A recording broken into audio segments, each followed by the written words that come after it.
Fala pessoal, tudo bem? Sejam bem-vindos a mais um DivulgaCast. E hoje a convidada é a Ana Carolina Casbergen, que é neuropediatra, e ela vai falar sobre um tema muito interessante. Ela vai falar sobre os transtornos aí do neurodesenvolvimento. Bom, doutora, ela é formada pela FAMENA, com especialização em pediatria, neurologia infantil e psiquiatria da infância, além de formação de transtorno do espectro autista. E desde já desejar umas boas-vindas para a doutora. Gostaria que você se apresentasse, porque o currículo foi resumido aqui, né? Mas bem resumido. O currículo foi resumido para a gente dar esse início e o restante a doutora completa para nós. Seja bem-vinda, doutora Ana Carolina. Muito obrigada, é um prazer estar aqui com vocês e poder falar sobre esse assunto que é tão prevalente, que a gente está vivendo aí tanto no nosso dia a dia com as nossas crianças, e eu fico à disposição que eu puder ajudar, que eu puder esclarecer sobre o assunto. Tenho certeza que vai ser um bate-papo bem legal, bem produtivo aqui, né, João? É isso aí. Boa noite. Já vamos começar então, para a gente saber se você pode nos explicar quais são os transtornos aí do neurodesenvolvimento e o porquê que é importante, né, o conhecimento deles. Certo, João. Então, quando o João entrou em contato comigo, eu propus esse tema, né, transtornos do neurodesenvolvimento, até um nome que talvez poucas pessoas conheçam dessa forma. Mas, na verdade, eles estão presentes aí no nosso dia a dia, a gente está falando deles todos os dias, né? Existem 7 subtipos, vamos dizer assim, de transtornos de neurodesenvolvimento, e os mais conhecidos, com certeza, são o TDAH, né, que é o transtorno de déficit de atenção e hiperatividade, o TEA, que é o transtorno do espectro autista, a deficiência intelectual, que também entra nesse grupo. Temos também transtornos motores e transtornos de aprendizagem, além de outros. Mas você veja que são condições que a gente está falando aí todos os dias, né? Na internet a gente ouve falar, tem muitas informações, muita desinformação também. Então, eu acho que é de suma importância a gente falar sobre esses temas, principalmente porque o diagnóstico é muito importante que seja feito precocemente, para que o tratamento seja feito de uma maneira correta, e a gente precisa não só do apoio de todos que cercam aquela criança para fazer o diagnóstico, como também para depois fazer o tratamento dela. Legal. Então vamos começar pelo TDAH, então. Acho que realmente é o mais conhecido. Doutor, eu queria saber assim, no início, como que os pais podem identificar ali quais são os primeiros sinais que a criança apresenta para quando é diagnosticada com TDAH? Isso, o TDAH ele é uma condição que ele afeta principalmente dois domínios, né? A capacidade de atenção da criança e a capacidade de autocontrole, digamos assim, né? De controle da sua hiperatividade, da sua agitação e da sua impulsividade.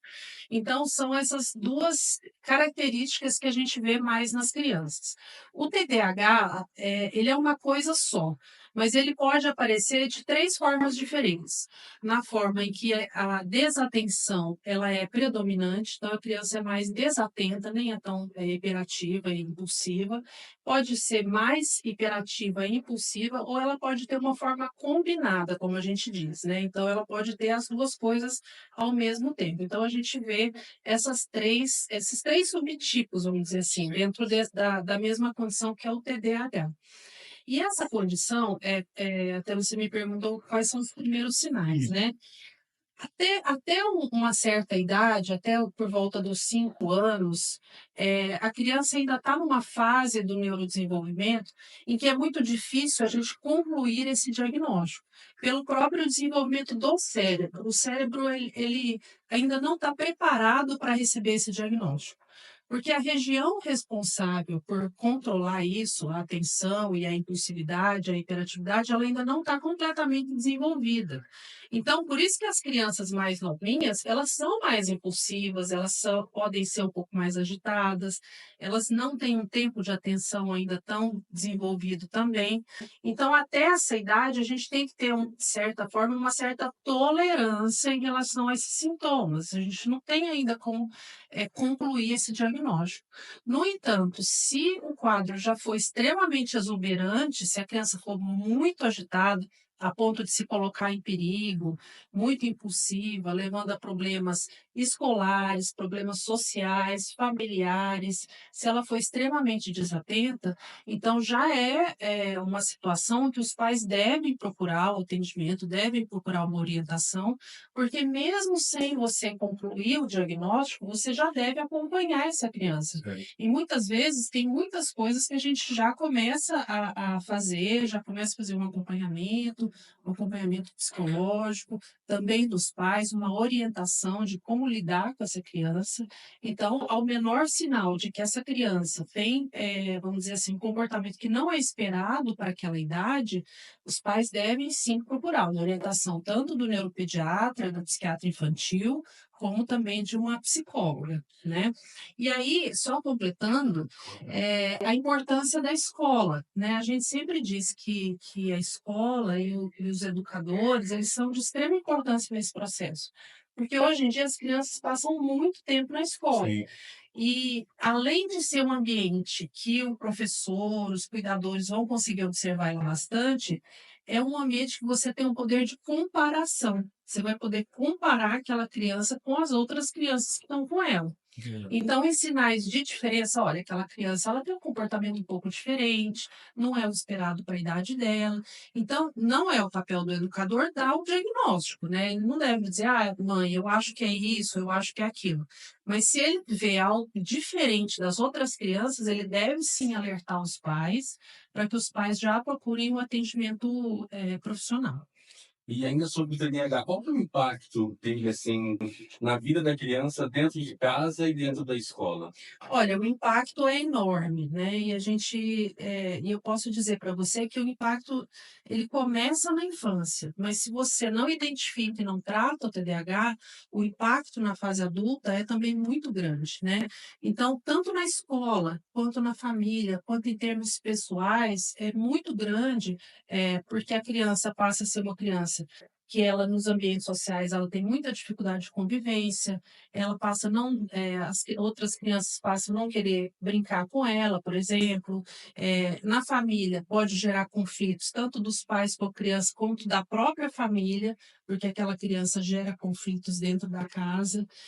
Você pode ter problemas, de autoestima da própria criança, de não ser aceita, ela não consegue aprender na escola, ela não consegue atingir os objetivos, aí ela começa a pensar: eu não quero mais, não vou mais me esforçar, eu não consigo aprender mesmo.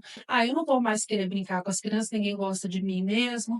E aí ela pode se tornar uma criança reativa, agressiva, agredir as outras crianças. Então é uma bola de neve, uma coisa vai puxando a outra.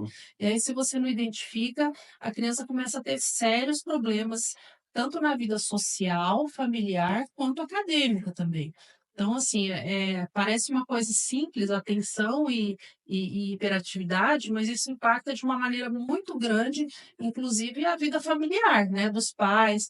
Tem pais que dizem: olha, a gente não consegue sair de casa, a gente não consegue ir no shopping, porque ele é tão agitado, é tanto problema que a gente prefere ficar em casa. Então, assim, a família deixa de ter vida social. Aí a criança, às vezes, desenvolve uma depressão porque ninguém gosta dela, na minha escola eu não aprendo nada. Aí você gera, num segundo momento, o abandono escolar. Eu já não aprendo mesmo, vou largar a escola. E aí a coisa vai progredindo, né? A gente sabe que na fase adulta, pessoas com TDAH que não foram tratadas, elas têm mais dificuldade de permanecer nos empregos, elas têm mais dificuldade de manter a sua vida familiar, o seu casamento. Então, uma coisa vai consequente à outra, né? Então, você vê que a importância da gente diagnosticar corretamente, diagnosticar cedo e tratar corretamente também. Uma curiosidade, você falou bastante de escola, do período escolar. Eu acho que acaba facilitando por questão mesmo da comparação que pode ser feita. Com certeza. Mas que período que idade mais ou menos seria essa? Logo no primeiro aninho ou não? Lá na crechinha? É um bebê? Como que funciona? Se tem algum exemplo, não sei se você lembrar, Olha, eh, a gente vamos falar de transtornos do neurodesenvolvimento de uma maneira geral, geral. né, porque TDAH a gente vai falar um pouquinho mais tarde, né, você não vai, já de bebê pensar Ou seja, num TDAH. Mas assim, uma criança no berçário, se os profissionais já notarem alguma coisa de diferente, eles devem sim procurar informar os pais. Então, por exemplo, mãe, seu bebê é mais molinho, ele não é tão firminho como os outros já estão começando a sentar, engatinhar, o seu ainda não. Aí numa fase mais para frente, aí depois de um ano, outras crianças já começaram a falar, ele não está falando ainda, né? E assim por diante. Ou então, olha, o seu bebê não brinca com as outras crianças, ele prefere ficar mais isolado, né? Então, são várias situações assim que você vê que aquela criança difere um pouco, ou está um pouco atrasada no desenvolvimento. Quanto mais precocemente for visto, melhor.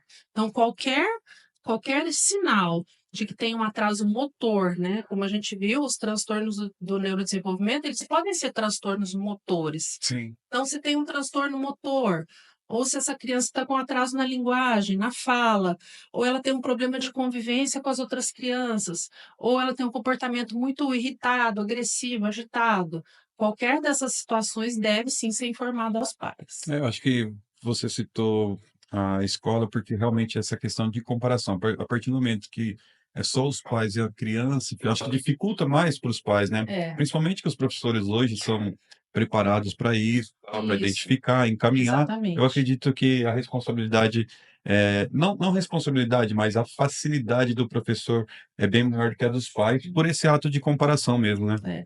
E uma coisa que a gente sempre gosta de frisar é que, assim, em neurodesenvolvimento, é melhor pecar pelo excesso. Então, assim, se você desconfia que aquela criança tem algum atraso ou tem alguma característica diferente, é melhor que ela seja avaliada por um profissional. Se não for nada, ótimo, melhor assim. Melhor assim. Mas antes você ter identificado corretamente cedo e já tratado e já acompanhado, do que você esperar. A gente não usa mais aquela frase, é o tempo dele, cada criança tem seu tempo. Não, a gente não usa isso mais em neurologia. Né? Identificado qualquer desconfiança de atraso, essa criança tem que ser avaliada. Se lá na frente você chegar à conclusão que não era nada, ótimo, é melhor que não fosse nada mesmo. Mas pelo menos você não atrasou em nenhum momento o tratamento da criança. João, nós tivemos, não te cortando, nós tivemos algumas participações Sim. pelo Instagram, a galera que enviou perguntas. E a pergunta da doutora Deise Pitarello, inclusive um abraço a ela, ao Marcelo e a todos aqui do Dom Office. Ela que gostaria de saber um pouquinho mais sobre esse diagnóstico. Eu acredito que a pergunta já foi respondida, eu lembrei, então Diagnóstico precoce. exato. Eu acredito que já foi respondido. Hoje a gente fala muito de diagnóstico precoce, inclusive nós temos nas cidades, aqui em Agudos, tem em Bauru também, que se chama Projeto Prevenção. O que significa o Projeto Prevenção? Todo bebê de risco que nasce na maternidade, por exemplo, é um bebê prematuro, ou um bebê que teve uma meningite quando nasceu, ou um bebê que a mãe teve um problema grave na gestação. Todo bebê considerado de risco, ele é encaminhado para o que a gente chama de projeto prevenção. Então, ele já vai ser acompanhado desde quando ele sai do hospital. Para quê? Para se em algum momento ele tiver um atraso, ele já vai receber uma intervenção. Então, assim, a gente já está se antecipando ao problema, né? Tamanha necessidade de ser uma intervenção precoce. Então, a gente acompanha a criança antes dela ter atraso, né? Porque muitas vezes no primeiro ano de vida, o cérebro ainda é muito imaturo. O nosso cérebro, ele conclui vamos dizer assim, a formação dele quando a gente tem 24, 25 anos, para vocês terem uma Poxa ideia. vida. Então, assim, o cérebro ele vai desenvolvendo e ele atinge mais ou menos a mielinização completa por volta dos 24, 25 anos. Então, no primeiro ano de vida, o cérebro, a mielinização dele ainda é muito pobre. Tem muitas coisas que a gente ainda não consegue ver. A criança ainda, tudo é muito reflexo, ainda não tem muita função, muitas partes do cérebro. Então, às vezes, o atraso vai aparecer quando a criança tiver com 6 meses, 8 meses, um ano. Por isso que desde quando a criança nasce, se ela é um bebê de risco, se ela nasceu prematura, se a mãe teve uma infecção, teve um problema de parto, uma asfixia, alguma coisa assim, a gente já acompanha, a gente não espera ela atrasar. porque às vezes no começo não vai dar para ver muita coisa, mas a gente já vai acompanhar para poder intervir assim que ela tiver sinais de atraso. Que da hora. E aí agora a gente, para falar do TEA, acredito que já tenha respondido algumas partes, mas aí dentro do espectro autismo, do autismo, né, quais são os primeiros sinais que os pais devem observar? Sim, é ótima questão. O transtorno do espectro autista, só para a gente introduzir, assim, para o pessoal que às vezes a gente fala muito autismo, autismo, autismo, né? Mas muita gente não sabe em detalhes o que que é. O transtorno do espectro autista é um transtorno de neurodesenvolvimento com características muito peculiares. Então, para a criança ter TEA, né, que a gente fala, ela tem que ter alteração em 3 domínios, né? Ela tem que ter problemas de comunicação, interação, ela tem que ter problemas de linguagem, tem que ter problemas de interesses restritos, repetitivos, estereotipados, né? Então, nessas 3 áreas, vamos dizer assim, né? Na interação, na linguagem e nesses interesses restritos, repetitivos e estereotipados. E só que existe uma heterogeneidade muito grande no quadro. Por isso que chama espectro. É como se fosse um espectro mesmo, como você tem assim, do azul clarinho ao azul escuro, o espectro do azul. Então, o autismo é a mesma coisa, é um espectro. Então, você tem desde aquele quadro bem leve, com poucas características, até o quadro bem grave. Então, como é muito diferente um caso do outro, você tem que levar em conta todas essas alterações dentro desses subgrupos, avaliar todas elas e ver se aquela criança se encaixa dentro desse espectro, do mais leve ao mais grave. Então, ela precisa obrigatoriamente ter comprometimento nessas 3 áreas. E ao longo da vida, né, ao longo da infância, nas diversas idades, a gente vê sinais mais frequentes.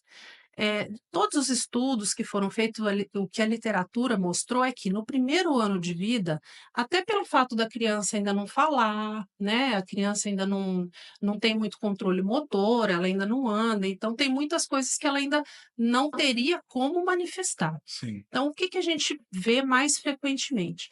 Problemas de comunicação que a gente fala não verbal. O bebê ele se comunica desde quando ele nasce. Então, qual que é a primeira forma que ele se comunica? É o olhar. Então, ele olha para a mãe, ele fixa o olhar na mãe. Enquanto a mãe amamenta, ele está olhando para a mãe.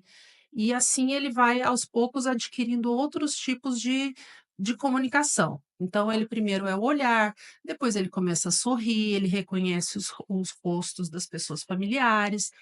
O choro da criança é o que a gente chama de choro modulado.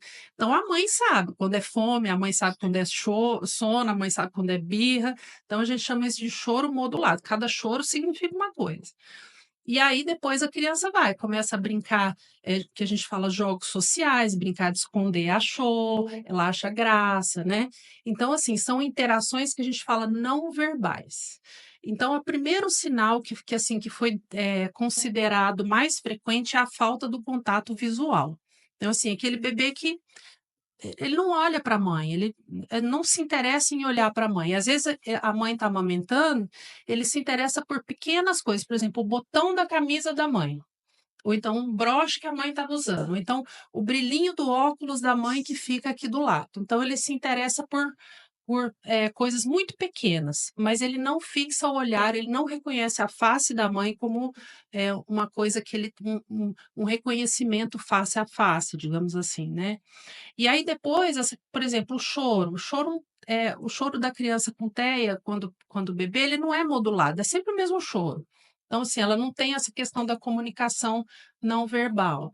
Esses jogos sociais, o sorriso, a troca, ela não entende muito, ela não interage com a mãe e com o pai, ela está sempre alheia, ela está sempre mais preocupada em fixar o olhar dela em objetos do que nas pessoas. Então, o bebê, geralmente, se uma pessoa passa, o bebê acompanha, né?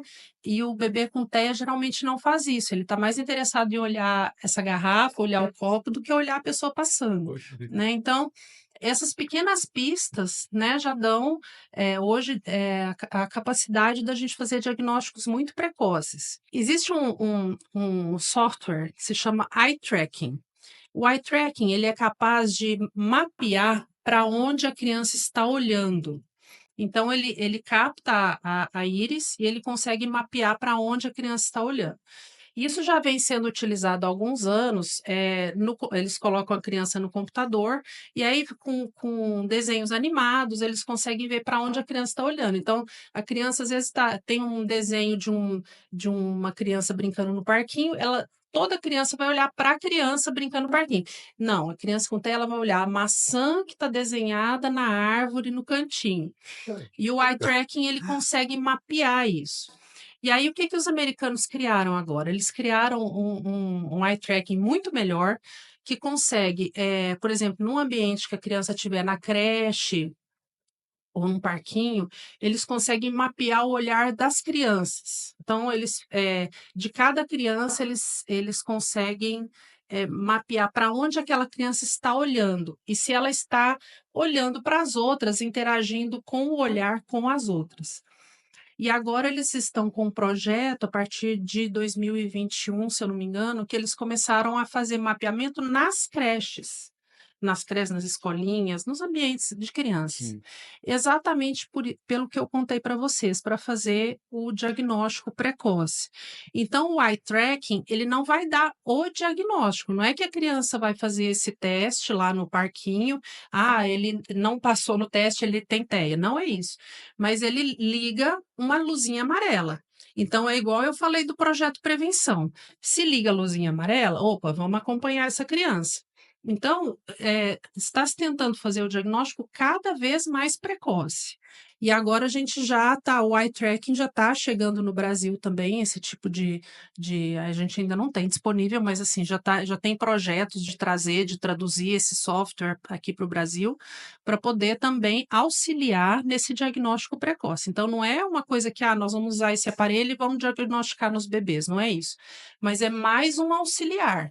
É mais uma estratégia, mais uma arma que a gente vai ter para fazer esse diagnóstico o mais rápido possível, porque essas crianças elas precisam ser acompanhadas desde muito cedo. E aí é como eu falei, se chegar lá na frente e não for nada, ótimo, mas você não perdeu tempo, né? Você E, acompanhou desde bebê. e quando esse diagnóstico não é possível, né, fazer ele ali no início, mas lá na frente vai constatar que realmente tem. Quais as dificuldades que essa criança vai passar, assim, nos primeiros passos ali, ou a gente pode voltar na questão da escolinha mesmo, É, que difere ela das outras no ali? TEA, Isso, no é, transtorno do espectro autista. especificamente nele. Muito variável, tá? Certo. Vai depender muito do grau de comprometimento que essa criança tem. Uhum. Mas ela pode ter desde um comprometimento de linguagem, de comunicação, a gente chama de linguagem pragmática, a capacidade da criança se comunicar de uma maneira efetiva. Então eu chego aqui e falo: "Oi, João, tudo bem? Boa noite, como que você está?" Eu estou usando uma linguagem pragmática, eu todo mundo entende o que eu estou querendo dizer, Sim. né? E às vezes a criança tem dificuldade apenas nisso, ela não se enquadra, ela não se encaixa, porque ela não consegue ter um diálogo com as outras crianças, ela tem interesses muito restritos, ela vai conversar, ela só fala do mesmo assunto, aí as outras crianças não querem conversar com ela, ou ela pode ter uma seletividade alimentar muito grande, não conseguir se alimentar nos locais, ou ela pode ter um transtorno sensorial, então, por exemplo, não tolerar barulho, ou luz, ou estímulos outros. Então, assim, vai variar muito do que ela tem em termos de sintomas, né? Mas em casos muito leves, essa criança pode passar sem diagnóstico exatamente por isso, porque são coisas que, se você não tiver um olhar mais sensível, né, para ver, olha, eu acho que aquela criança não está bem, eu acho que ela não consegue se adaptar, vamos observar melhor, vamos encaminhar para um psicólogo para fazer uma avaliação. Então, aí pode comprometer, sim. E a questão assim de aprendizado, você pode ter no TEA uma dificuldade, como também pode não ter, né? Vai depender muito do caso. E é real que alguns pais percebem e têm medo de descobrirem a verdade? Sim, É sim. real? Existe, às vezes, muita negação, né, em relação ao diagnóstico. É uma pena, porque isso atrasa o tratamento, né? Certo. E quanto mais tardio o tratamento, mais difíceis são os resultados, né? O tratamento do TEA é um tratamento individualizado, ele deve ser feito partindo das dificuldades daquela criança, não existe receita de bolo, qual terapia, quantas horas e assim por diante. Ele deve ser totalmente individualizado para aquela criança. É necessário que aquela criança tenha um plano de ensino individualizado também na escola, receba uma atenção individualizada, mas tudo dentro das necessidades dela. Então, cada caso tem que ser avaliado individualmente e decidido como que vai ser conduzido. Eu perguntei, João, porque eu trabalho com atendimento ao público, né? Eu sou barbeiro e tenho bastante. Tem um número considerável de crianças com autismo. E como eu sei disso? Porque o pai chega e já fala: "Olha, ele é sensível ao barulho, ele é sensível ao toque".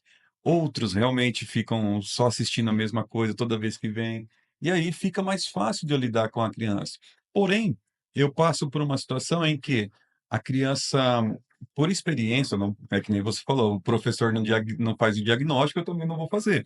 Mas por experiência, você percebe que a criança é diferente, sabe? Ela esboça alguns sinais. Porém, o pai ou não sabe ou realmente não quer avisar a pessoa por tipo: "Nossa, ele vai tratar meu filho diferente". E Uhum. pelo contrário, não só eu, como vários barbeiros que eu conheço aqui, trata de maneira diferente mesmo, trata melhor, sabe, tem mais cuidado, tal.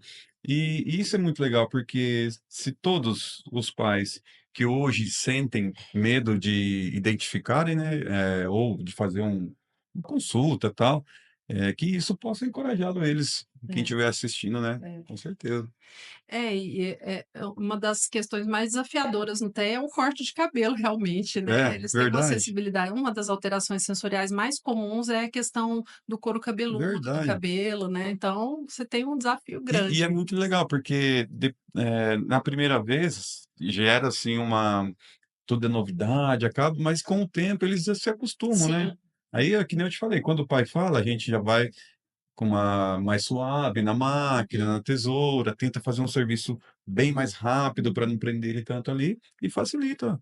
Até pegando o gancho, uma das perguntas que eu vi também no Instagram foi em relação aos transtornos sensoriais, né?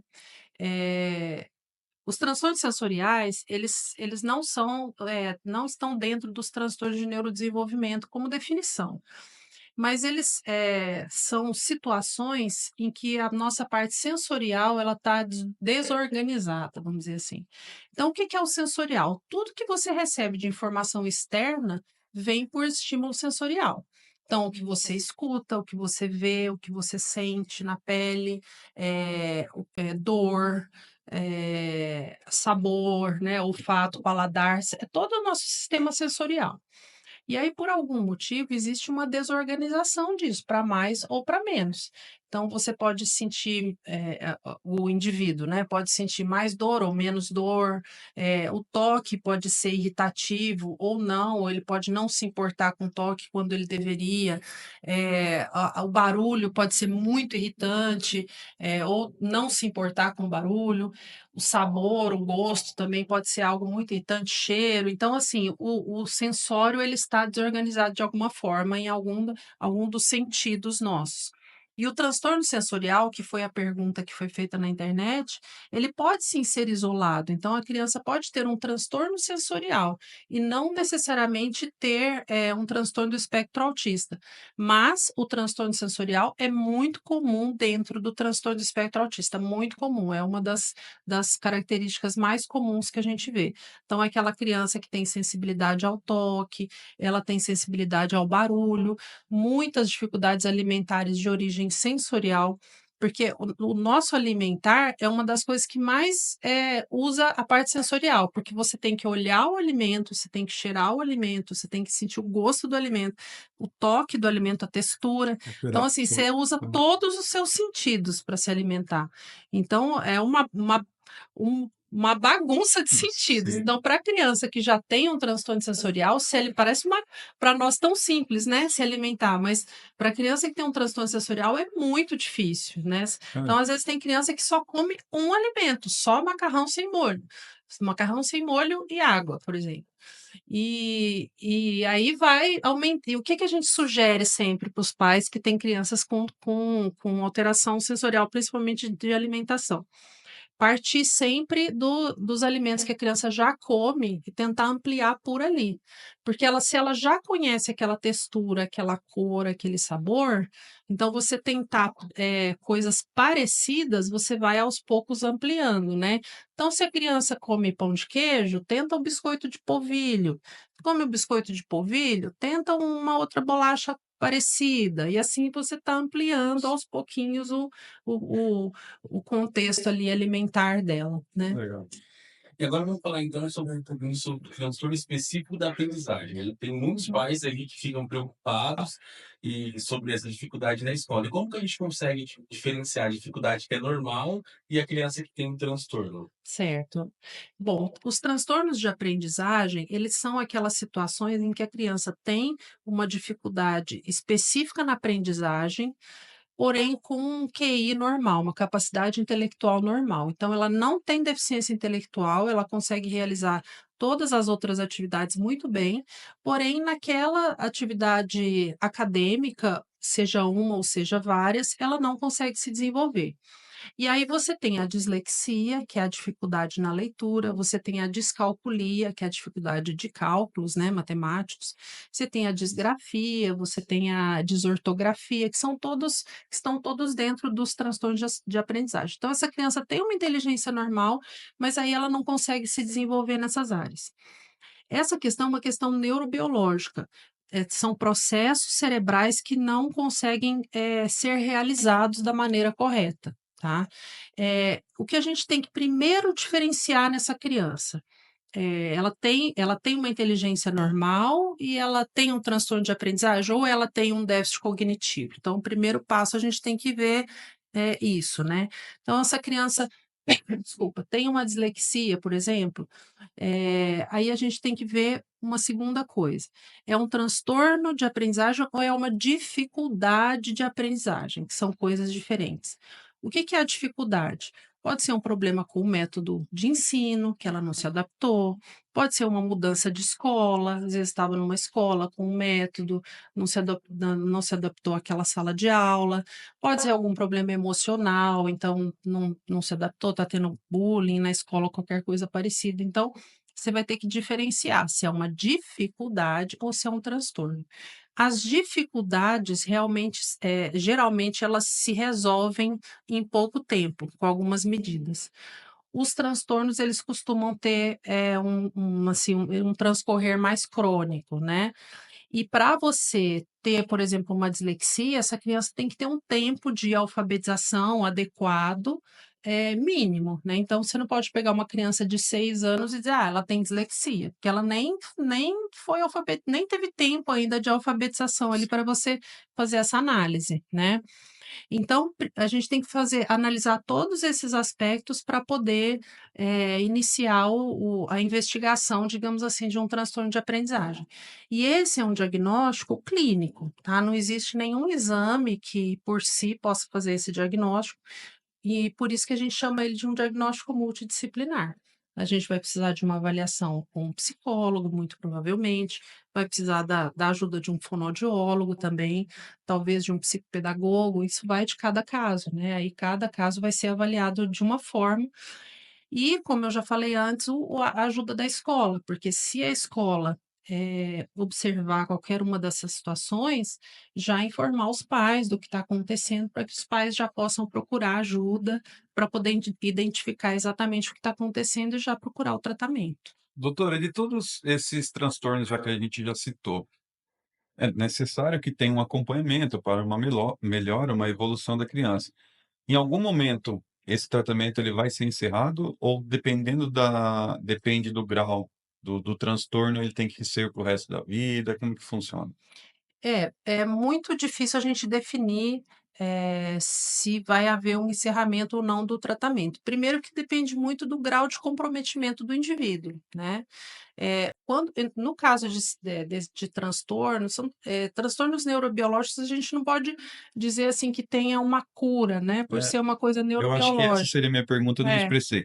É só tratamento ou tem cura? É, eu acho que falar em cura, quando você fala de algo que tem todos esses casos, eles têm origem genética, isso Sim, foi algo que já vem com a pessoa, já é do próprio indivíduo, é difícil a gente falar em cura.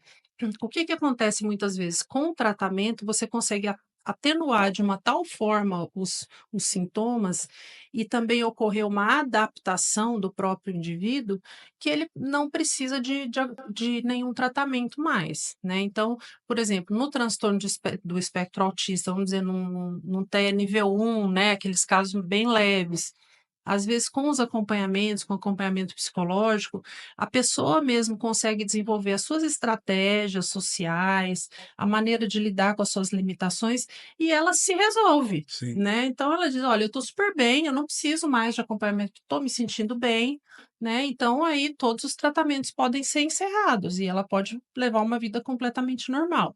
Pode ser que lá na frente ela precise de apoio novamente, por exemplo, da parte psicológica? Pode ser, como qualquer outro indivíduo. E aí ela vai procurar novamente. Mas existe sim a possibilidade de não precisar mais de nenhum tratamento. No TDAH, a mesma coisa. Sim. Na dislexia também, tem muitos adultos disléxicos, mas eles vivem muito bem com a dislexia deles, eles se adaptaram, eles trabalham, eles têm uma vida normal. Então, a gente não pode falar em cura, mas encerramento de tratamento a gente pode considerar. É que com o adulto se torna mais fácil, né, pela maneira que ele vai se expressar, ele já sabe definir bem, né, os sentimentos, as dificuldades que ele está Isso, tendo, eu acho que acaba agilizando, né, o tratamento, sim, né. é, Por isso que talvez a criança não, é porque a criança demora um pouco mais, talvez não, é porque talvez ela não sabe se expressar, né, de exatamente. tal maneira que o adulto Ela consiga. ainda ela não tem essas estratégias, Sim, né, ela não tem ainda como agir, não sabe ainda como exato, legal. e a gente tem que lembrar também que esses às vezes esses transtornos eles se sobrepõem, né. A criança ela pode ter TDAH e TEA, ela pode ter TDAH e dislexia, né, ela pode ter TDAH e, pode ter dislexia e TEA, né, então assim, por isso que o diagnóstico, você procurar um bom profissional e às vezes um acompanhamento multidisciplinar, um tratamento multidisciplinar é tão necessário. E por isso que às vezes demora. Não é tão rápido. E agora, então, a gente vai falar, então, sobre os transtornos motores, né? O que que são eles e o que que eles afetam no desenvolvimento da criança? Então, os transtornos motores são condições em que eh, a coordenação motora ou a atividade motora do indivíduo ela está prejudicada ou alterada de alguma forma, né? Então, a gente pode falar aí, por exemplo, dos movimentos estereotipados que às vezes acontecem, não são tão comuns. Os tiques também, que entram dentro dos transtornos motores, problemas de coordenação motora. Então, todos esses que de alguma forma podem alterar o desenvolvimento da criança. Já Já respondeu a minha pergunta. Vamos falar sobre outro então, transtorno de tique. Isso aqui é bem interessante, hein. Uhum. Vou roubar sua fala aqui, João.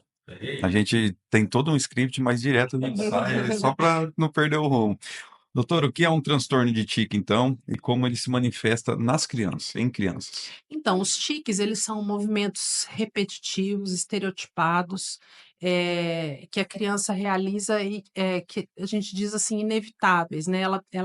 São movimentos voluntários, mas a criança tem uma urgência de realizar aquele movimento. E eles podem ser motores simples, por exemplo, piscamentos, podem ser motores complexos, ou seja, um conjunto de movimentos que a criança faz. Podem ser vocais, algum som, pigarrear, por exemplo, ficar fazendo som de pigarro, ou até, tiques mais complexos vocais também. E você pode ter só tiques motores, pode ter tiques vocais e você pode ter os 2 ao mesmo tempo, ou até variar os tiques ao longo do tempo. Quando você tem há um certo tempo já tiques motores e vocais, você tem o que a gente chama de síndrome de Tourette, que é até um pouco conhecido já, né. E os tiques, eles podem ser agravados por questões de ansiedade, né? Assim, se a pessoa, se a criança está passando por um momento de estresse, um determinado acontecimento de estresse, os tiques podem exacerbar um pouco mais. Então, eles são alterações dentro dos transtornos motores, né? Eles são classificados. E eles só acontecem em alguém que já tem um dos transtornos que a gente falou agora, ou não? Ele pode ser um transtorno isolado, o tique? Não, ele pode ser um transtorno isolado, Pode. pode ser só tique, pode ser.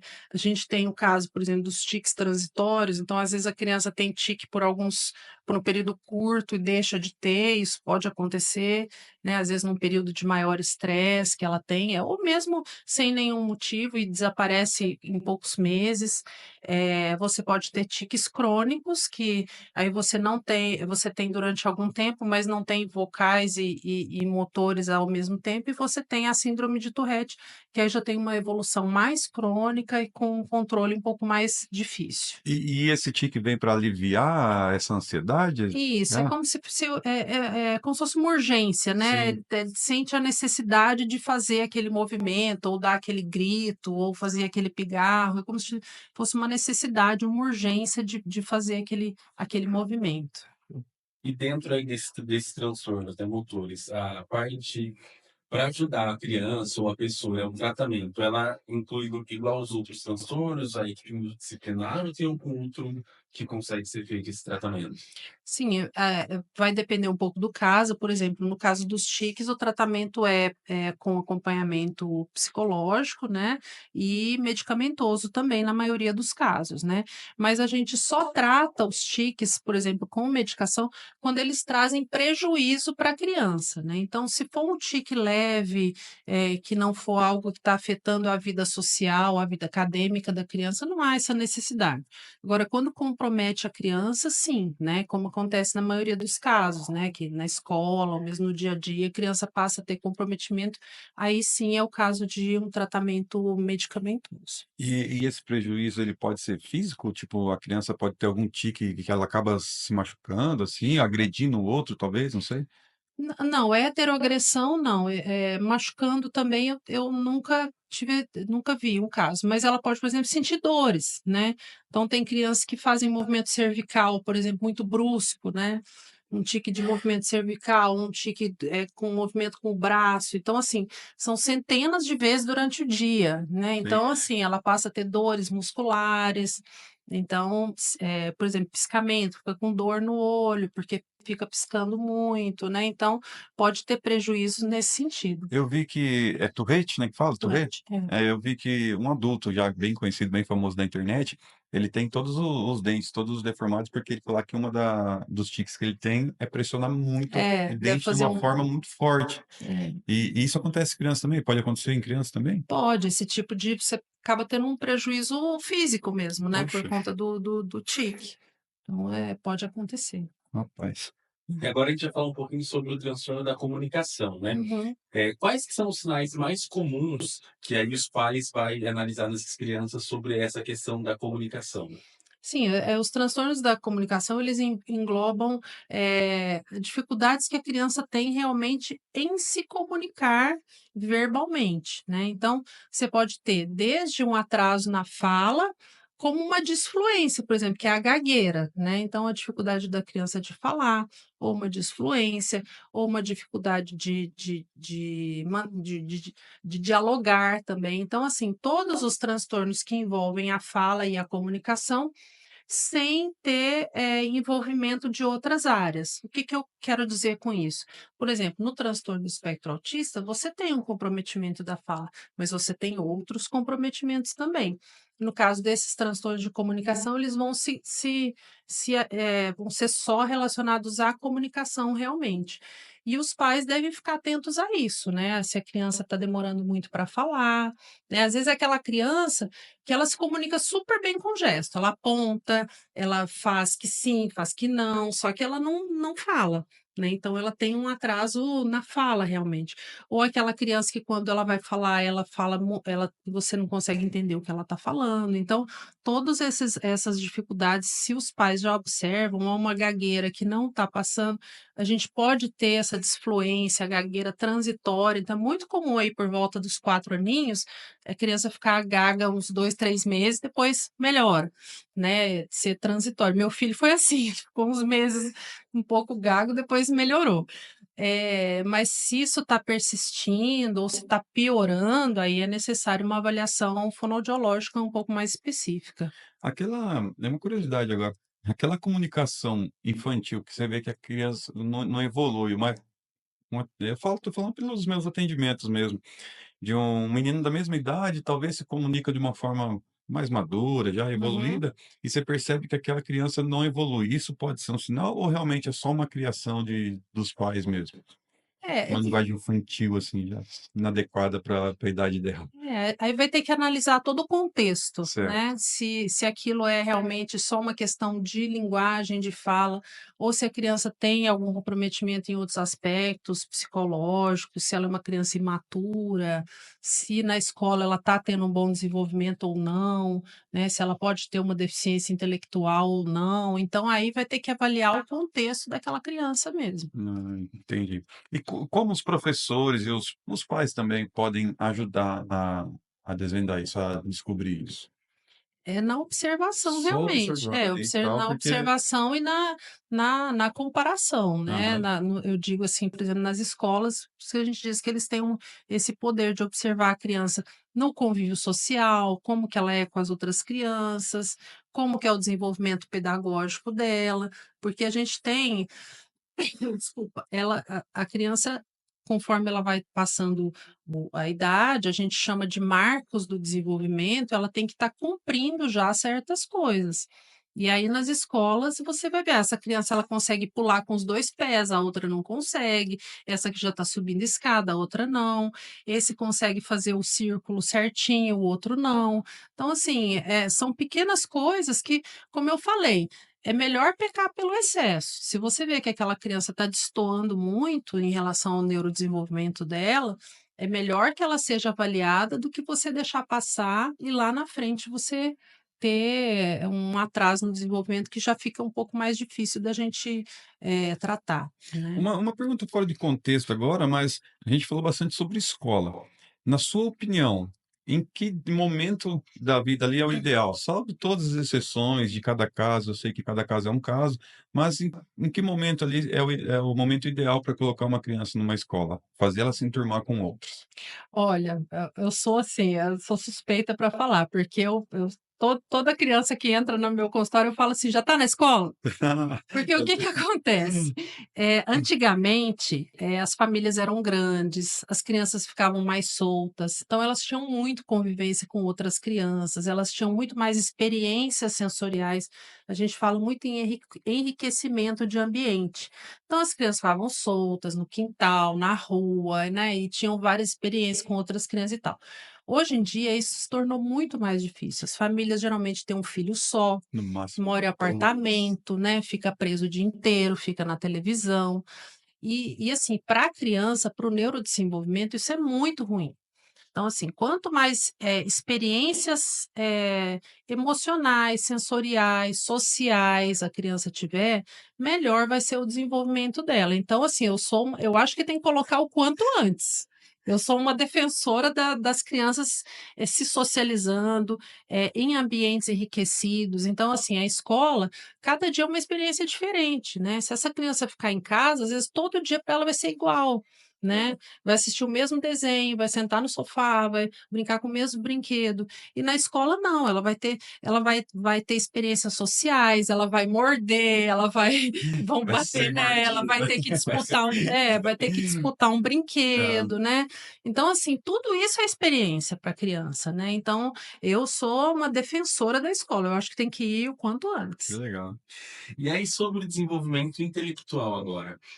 às vezes os pais ficam preocupados. Eu queria que a senhora falasse um pouquinho, mais sobre o que os pais precisam saber sobre esse pode ser conhecido também como uma deficiência intelectual, né. Isso. A deficiência intelectual, até por volta dos 6 anos, quando você identifica que uma criança não está acompanhando, da parte cognitiva, ou seja, da parte do que ela deveria estar fazendo com as outras crianças, a gente, costuma definir como um atraso no desenvolvimento neuropsicomotor, né. Porque até os 6 anos, é muito difícil a gente, caracterizar uma criança com deficiência intelectual, até porque os testes que a gente utiliza não são utilizáveis com essa idade. Então a gente costuma, utilizar esse diagnóstico depois dos 7 anos, quando a criança já está na idade escolar. É claro que antes você já tem pistas, né, essa criança não está acompanhando, então essa criança já deve estar em acompanhamento. Então, os pais devem estar bem atentos e sempre em contato com a escola, se essa criança estiver na escola, saber se ela está fazendo todas as atividades que ela deveria, né? Se ela faz os desenhinhos, se ela tem todas as capacidades que a gente espera para aquela idade, e já intervir mesmo antes do diagnóstico. E a partir dos 7 anos, você pode, se você tem essa desconfiança que a criança possa ter uma deficiência intelectual, você tem testes que você pode aplicar, que por definição, digamos assim, a criança tem que ter um quociente de inteligência, que a gente chama de QI, abaixo de 70, para a gente considerar como uma deficiência intelectual leve. E quanto menor esse QI, mais grave vai ficando a deficiência intelectual. O QI médio, né, mundial é de 90 a 110, então, só para ter uma ideia. Uhum. E aí, para ter uma deficiência intelectual, teria que ser um QI abaixo de 70. A gente não tem, exames, né, a gran um das grandes dificuldades que a gente tem com os transtornos de neurodesenvolvimento, é que a gente não tem o que a gente chama de um marcador biológico, não existe um exame que eu faço para dizer: "Olha, ele tem TDAH, eu fiz esse exame aqui, ele tem. Olha, eu fiz esse exame, ele tem autismo", não existe um exame. E com a deficiência intelectual também há essa dificuldade, não tem um exame que te diga se aquela criança tem deficiência intelectual. Então, às vezes, você precisa aplicar testes de uma avaliação neuropsicológica, às vezes reaplicar depois de um tempo para confirmar aquele diagnóstico. Então, por serem diagnósticos clínicos, às vezes existe essa dificuldade e existe essa sobreposição de diagnósticos também. Às vezes um, se sobrepõe ao outro, você tem um diagnóstico junto com o outro. Por isso que é tão importante a gente ser muito criterioso quando a gente faz esses diagnósticos, porque não são diagnósticos fáceis e e é uma coisa muito séria você dar um diagnóstico desse para uma criança, então você tem que ser então você tem que ser muito criterioso quando você fecha um diagnóstico. E aí, daí a dificuldade muitas vezes de você fechar o diagnóstico. O que que a literatura diz para nós hoje? O que que os grandes especialistas dizem para nós? Não tenha pressa de fechar o diagnóstico se você tem alguma dúvida em relação a ele. Por exemplo, se é um caso muito leve ou se os sintomas estão se sobrepondo. Não tenha pressa de fechar o diagnóstico, mas tenha pressa de tratar. Então, assim, se você desconfia, se essa criança tem um atraso, se ela está com comprometimento em alguma área, já vai para a intervenção. Tá. Não tem problema se é um atraso no desenvolvimento, se é um TEA, se é uma deficiência intelectual. Ela está em intervenção? Ela está com as terapias? Ótimo. Se você não conseguiu ainda, se não tem ainda todas as informações para dizer: olha, eu tenho certeza que é TEA, eu tenho certeza que é só uma deficiência intelectual, não tem problema, isso não vai prejudicar ela em nada. O que vai prejudicar é você deixar de tratar. Então, trate e aí, se você não tiver ainda certeza do diagnóstico, continue acompanhando até que você possa tenha subsídios, tenha informações suficientes para fechar. Muitas vezes esses diagnósticos eles são feitos e são realizados em conjunto com outras especialidades. Ah, com Quais certeza. são? A maioria desses diagnósticos são diagnósticos que a gente chama de multidisciplinares ou interdisciplinares, Certo. porque você precisa da visão de vários profissionais, né? A gente precisa da visão do fonoaudiólogo, a gente precisa da visão do terapeuta ocupacional por conta das alterações sensoriais e também de coordenação motora, a gente precisa da avaliação do psicólogo, porque ele vai nos ajudar tanto do ponto de vista comportamental quanto cognitivo, aplicar os testes cognitivos, do ponto de vista emocional também, que pode influenciar muito nesses quadros. Você tem a presença do psicopedagogo, do neuropsicopedagogo, muitas vezes. Então, assim, é um conjunto, é uma rede de pessoas que tem que estar envolvida nesse tratamento. E outros, né? Eu citei alguns aqui, Uhum. mas como esses casos eles são muito heterogêneos, você pode precisar até de outros tipos de terapeutas e até de outras especialidades médicas para ajudar no quadro. Eu uma vez eu ouvi, a senhora pode confirmar, a senhora não, você, pode confirmar para mim fazendo um favor, se o próprio educador físico, ele tem uma parcela, não Sim, no diagnóstico, mas no tratamento, com o certeza. esporte ajuda muito, Com certeza. é? Nossa, esporte ajuda muito, realmente. Em todos esses transtornos que a gente citou, o esporte tem um papel muito, assim, essencial, digamos assim, Sim. né. Inclusive no TDAH, nesse momento, né, as coisas estão evoluindo muito, mas nesse momento é a única intervenção não medicamentosa que realmente melhora a atenção, não a hiperatividade, mas a atenção, além da medicação, é a atividade física aeróbica, principalmente, né, então se vê a importância da atividade física. Aí já que você citou o TDAH, a Maíra Hernandes mandou uma pergunta para a gente. Ela gostaria de saber como diferenciar o TDAH. E eu vou resumir a pergunta dela aqui, mas ela disse assim, já que, tipo, tem essa enxurrada de informações aí no YouTube, no Uhum. Instagram, nas redes sociais, tem essa, e aí você fica, nossa, você faz alguns testes ali gratuitos, você fala, nossa, eu também tenho TDAH. Eu já fiz, eu confesso. E o meu deu alta, hein? Eu confesso que eu já fiz. Eu acho que ela quer saber, tipo, deve ser feito esse tipo de coisa ou não? Vai no especialista já direto? Olha, foi até bom você falar sobre isso, né, que é um assunto bem interessante. Nas crianças, se você imagina, se nas crianças a gente já tem alguma dificuldade, porque os sintomas podem se sobrepor, você imagina nos adultos, né. E o que está acontecendo muito hoje?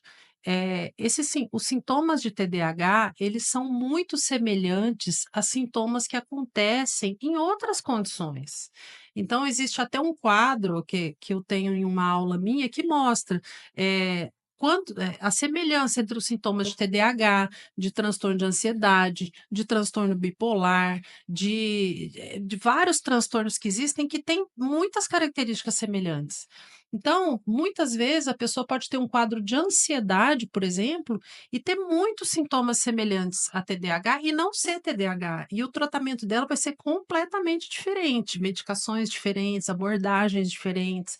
Então, tem que se tomar muito cuidado, porque hoje em dia a gente está vivendo assim uma epidemia de ansiedade, tá, né, assim, a população inteira ansiosa, os nossos estímulos são extremamente ansiogênicos, a gente leva uma vida muito corrida, os estímulos são muito corridos também.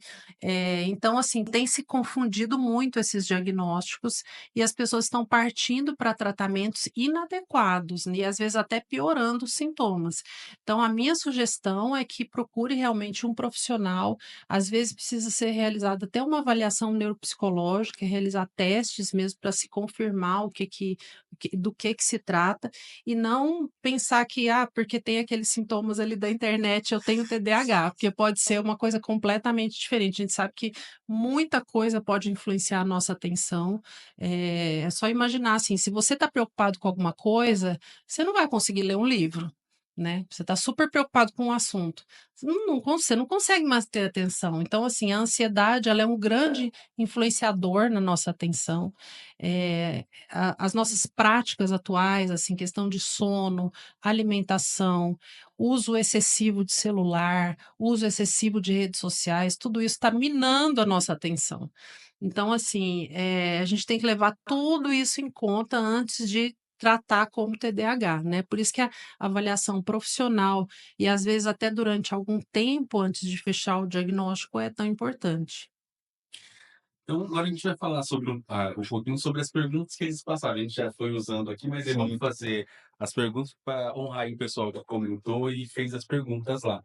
A Alana Iri, ela pergunta assim: minha filha teve diagnóstico de transtorno do processamento sensorial, TPS. A Uhum. doutora poderia falar um pouco desse transtorno e o quanto o diagnóstico precoce pode ajudar em qualquer outro transtorno? Isso, a gente comentou no início, né, sobre transtorno sensorial. Então, é uma condição em que, isoladamente, sem estar associado a outras questões, a criança tem essa dificuldade com o sensorial dela mesma. Então, ela tem dificuldade, pode ser de uma questão sensorial só, às vezes tátil, ou olfativa, ou auditiva, ou até de vários, né? Então, provavelmente a criança dela tem algum problema nesse sentido, né? Ou com barulho, ou com alimentar, ou tátil, alguma coisa que tá, o sensorial dela está alterado, sem ter nada associado, né? Como eu falei, o transtorno do espectro autista tem muita alteração sensorial, só que aí ele vai ter outros sintomas junto também. Então, não deve ser o caso dessa criança, ela deve ter só alteração sensorial. E a identificação é a partir da observação de algo que realmente esteja impactando na vida da criança. Então, o distúrbio alimentar está impactando na vida dela, ou a questão sensorial, auditiva, ela não consegue ficar em ambientes com muito barulho. Então, se está impactando na vida da criança, e é aí que a gente chama de transtorno, né? Quando passa a impactar a vida da criança, a gente chama de transtorno. Então, aí a mãe realmente deve procurar ajuda de um psicólogo, de um terapeuta ocupacional para ajudar nessa parte. Legal. A Mayara Avante, ela perguntou aqui, quando suspeitar do TDAH? Na verdade, ela aproveitou bem a pergunta dela, hein? Quando começar a suspeitar de TDAH, pode ser, eu acho que pode ser apenas TDAH, em que casos necessária a medicação do TDAH, e se uma criança ela já pode ter o TEA e o TDAH junto.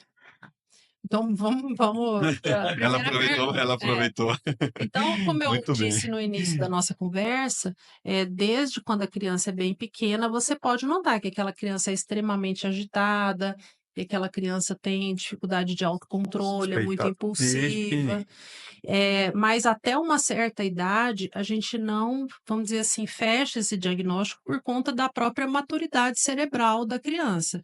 Mas quando os sintomas já são muito exuberantes, a gente já começa um acompanhamento, uma orientação escolar.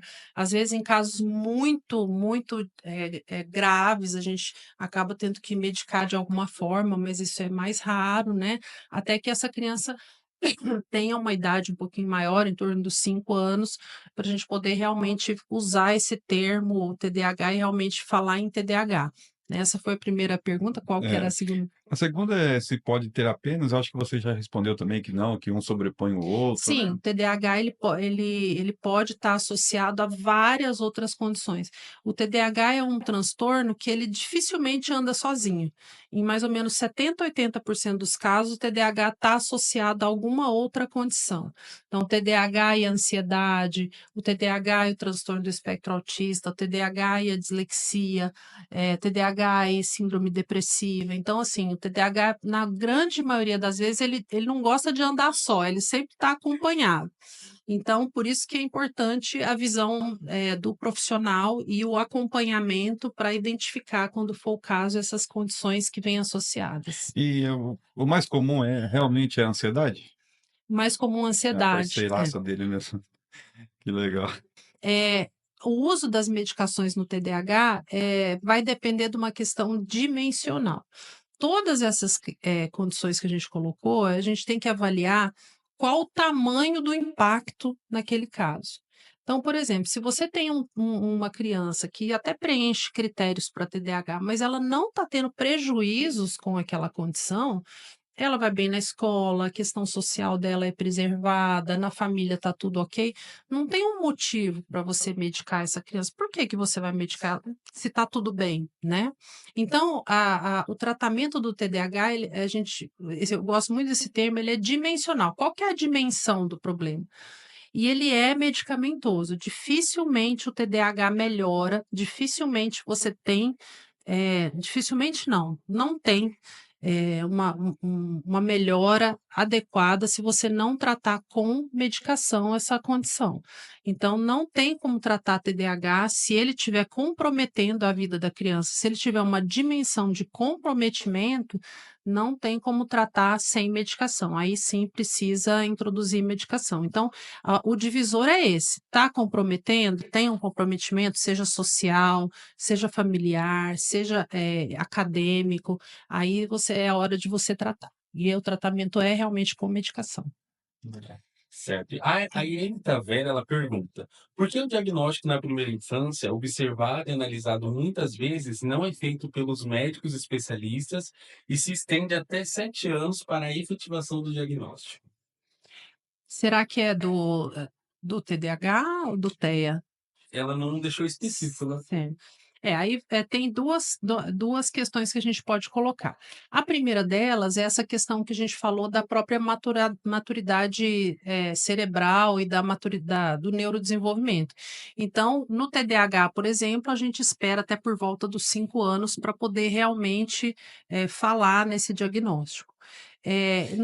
Na deficiência intelectual, como eu falei, a gente só pode aplicar os testes e realmente falar em deficiência intelectual depois dos 7 anos. Então, dependendo do transtorno, realmente a gente só vai ter condições de dar o diagnóstico depois de uma determinada idade. Agora, com relação a outras condições, o que pode acontecer é o que a gente comentou anteriormente. Quando o quadro se sobrepõe, ou é um quadro muito leve, ou os sintomas deixam dúvida em relação a é só um atraso do neurodesenvolvimento, é um transtorno do espectro autista. Então, às vezes, quando os sintomas não são muito claros, você pode demorar a fazer o diagnóstico realmente. Você pode ter que acompanhar essa criança durante meses, às vezes até anos, para você chegar a uma conclusão diagnóstica. E aí, a literatura preconiza que tudo bem, se você não está conseguindo fechar esse diagnóstico, vamos esperar essa criança, se desenvolver e ao longo do desenvolvimento dela você vai conseguir identificar, mas não deixe de tratar, né. Então a criança tem um atraso de fala, você não sabe se é um transtorno da comunicação, você não sabe se é um transtorno do espectro autista, porque tem alguns outros sintomas que te deixam na dúvida. Tudo bem, mas não, ela já está com fono, já está com TO, já está com a psicóloga, ok. Então ela vai fazer o acompanhamento e aí num momento pertinente você vai conseguir fazer o diagnóstico. Legal. João, vamos encaminhar agora já para a nossa parte final. Doutor, antes de mais nada, eu gostaria de deixar alguma mensagem, algum recado, faltou alguma coisinha que você gostaria de complementar? Fica à vontade, o espaço é todo seu. Eu gostaria só de agradecer a oportunidade, né, eu acho que é super importante a gente, disseminar, divulgar esse tipo de informação, gostaria que todos que te te toda todas as os professores, as pessoas que têm contato com as crianças, ficassem bem atentos ao que a gente conversou aqui hoje, os pais também, se tiver alguma dúvida, procurar os pediatras, né, inicialmente, conversar sobre os sintomas da criança, tirar as dúvidas, não deixar passar, não levar aquela frase: "Ah, é o tempo dele, uma hora ele vai andar, uma hora ele vai falar", não esperar, ver que está um pouquinho atrasado, já procura um acompanhamento. Eu acho que a maior mensagem é essa, é o diagnóstico precoce, vamos procurar. Se a gente se não for nada, se tiver tudo bem, é melhor pecar pelo excesso do que deixar o tempo passar. Ah, com certeza. Ó, de verdade, para mim foi um conteúdo muito esclarecedor e aproveitando já o gancho, eu quero que você encaminha esse vídeo, indica ele para um amigo, os professores, circula isso aí no grupo, porque é um assunto de extrema relevância, muito importante, que vai somar com certeza para a carreira profissional de vocês, professores, pais, enfim. Agradeço muito, doutora, da minha parte. João, mais uma vez, tamo junto aí. Deixar o encerramento para você. É isso aí, doutora. Muito obrigado por ter aceito o convite, compartilhar tanta informação importante com a gente hoje. Tenho certeza que foi de grande valia para todo mundo que está assistindo a gente, que está ouvindo. O meu muito obrigado e Para vocês que não conhecem a doutora, eu vou deixar aqui para vocês seguirem as redes sociais dela para ficar por dentro aí. E aí, se tiver mais alguma dúvida, entre em contato com o seu pediatra. A doutora, eu vou deixar aqui nos comentários também as formas de contato, de consulta com a doutora, como a doutora atende aqui em Agudos, aqui na região. Muito obrigado. Acompanhe o Divulga Cast aí nas redes sociais, compartilhe esse vídeo e siga os nossos patrocinadores nas redes sociais.